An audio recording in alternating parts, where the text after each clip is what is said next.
clear up for us? Your goal or Sam Kerr's? I mean, she's a striker. She says she's going to claim it, but as I was just saying earlier, I had the chat at half time where she said she didn't get a touch.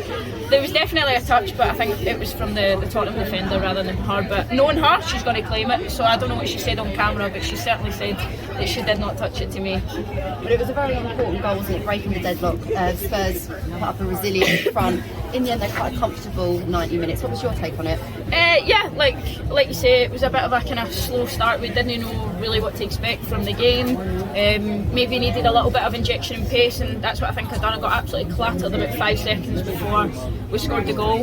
Got back up and threw the ball in quickly and started playing with a bit of intention and intensity, and that's what got us the goal. So I think we needed a little bit of that in the game. Spurs made it really, really difficult. We were a bit narrow in the first half, but we certainly expanded a little bit more in the second half after looking at some clips at half time. Yeah, it looked like things had been tinkered at the break, but with Spurs it's always going to be a tough opponent. How important is it for you as a team to kind of stick to your principles and unlock those opportunities like you did later on in the match? Yeah, like we played some intricate football, but I think you need to remember it's a tough pitch to play on. Like, it's a little bit bumpy. You need to secure the ball before you're passing it on. You can't really play off one touch, so when you take a touch you invite the pressure, but it's all about them playing quicker. It's, you know, when you take a touch it's all about a set and then going behind, and we started utilising the space in behind. We got their back line turned and a lot more in the second half. And into the semi-final so early on in the year as well. Yep. It must be meaning confidence is high and supporting your charge in the Women's Super League as well. Yeah, I mean, last year we won an FA Cup in December, so it's pretty late to be honest this time round.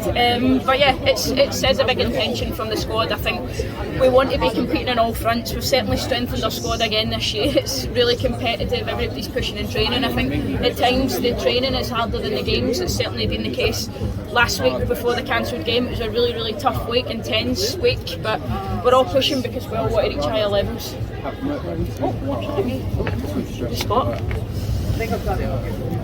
Anybody? Your goal. My goal? Oh, I don't really score. It's nice talking about goals. I remember Emma said she wanted a lot of inner corridor runs from the midfielders. We only needed a single pivot, so I've made an inner corridor run and I've got absolutely clattered as a result of it, which isn't a bad thing. Like, I'll take that, but I got back up quite quickly, took a quick throw in. Guro's there at feet. She knows that I'm running off her. She set it nicely in the space to me, and I thought, you know what, sometimes I just turn the ball and pass it back, but I had the space in front of me, drove forward, and you know, I just wanted to put it in an area, and it's came off the defender and went in. So it's, you know, it's a great time for us to score, especially when it's a bit of a cagey moment in the game. You said you weren't sure what to do. You said you weren't sure what to do. Yeah, well, we've known that game. A little bit about that. We've known that game in 10 days. 10 days, is it? I know that game in 10 days, so it's like, what do you expect? We've had loads of training, there's sort of a lot of tension growing up. Like, there's been a lot of sort of intense training days. We're all pushing, we all just can't wait to play a game. Like, I'm a footballer that hates training. Like, you all might think like I love training and I work so hard in training, but I hate it because I just want to play. Like, I'm a footballer that just wants to play. I want to play all the time whenever I can. So I was really looking forward to this game, but there's a lot of sort of anxiety in the air when it's maybe a quarter final. It's a big game, but we certainly came out and we showed a little bit of intention as well. I thought we pressed them really high, they really couldn't get out, and you know, we want to control these type of games. You've been moved into central midfield now, which is your preferred position. Yeah. Now, what do you have to add to yourself, add to your game? Do you prefer goals to your game as part of the central midfield player? Is this your objective? Yes, it's always my objective to add a little bit of goals, more goals to my game, especially I think I scored like 3 or 4 last year. I want to better that even more again this year. For me, it's not really about goals. If I'm being completely honest, I think I saved more goals than I scored. To be honest with you, that's just the type of player I am, and it's so difficult for me to change. I always score the hard ones and know the easy ones.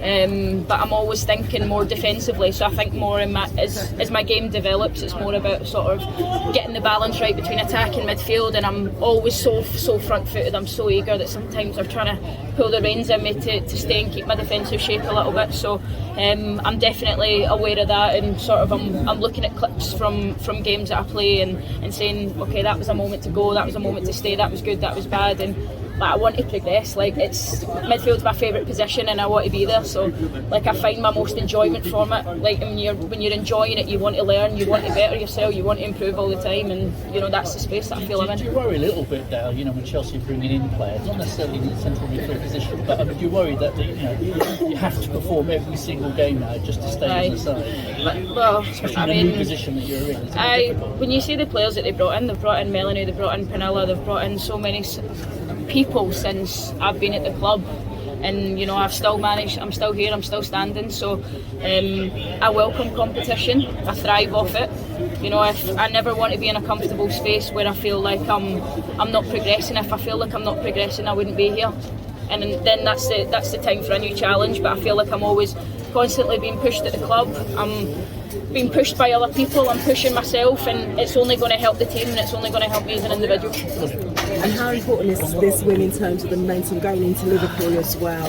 Another good game. Yeah, it was really good. I think we needed a game. You know, we've been playing in training, we all play against each other, but we all know each other inside out. So we wanted to play an opponent, we wanted to get the sort of buzz of the fans again, and you know, we really look forward to being back in the FA Cup. The FA Cup has great fond memories for all of us, certainly for me after last season. So I want to be there, I want to progress, and you know, we'll be making sure that we're doing our homework in Liverpool. But it's maybe a good thing that we didn't play them last week, because they don't know us too well and we don't know them too well, so we're going in a little bit fresh, but we know what to expect from them, because we know that they cause a threat because they beat us in the first game of the season, and we're under no illusions it's going to be a tough game, and Matt Beard is going to make them a tough team to beat. Thanks very much, everyone. Cheers guys.